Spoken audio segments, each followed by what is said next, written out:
'n paar jaar gelede het Stanford Universiteit die bekende Steve Jobs genooi om met graduerende studente te praat.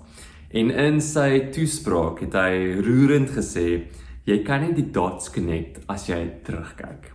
En hy vertel toe uit sy lewe hoe sy biologiese ouers hom nie wou gehad het nie, hoe hy sy besigheid op 30 verloor het en hoe hy op daai stadium onlangs uitgevind het dat hy kanker het en dat hy net 3 maande oor het om te leef.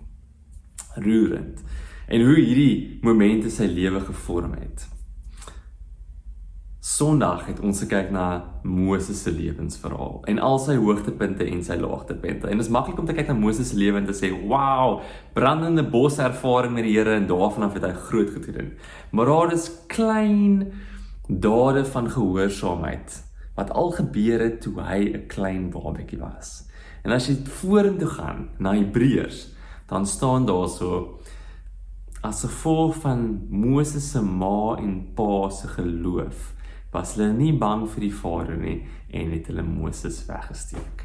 Die Here is al met Moses besig vandat hy 'n klein kindjie is, voordat hy nog iets kon doen en sê, is die Here al in sy lewe betrokke. En mag jy ook ervaar hoe die Here ook in jou lewe betrokke is, al van kleins af op 'n manier met jou besig is, mense oor jou pad bring, gesprekke oor jou pad bring, en op 'n manier is God se verhaal en ons verhaal verweef met mekaar.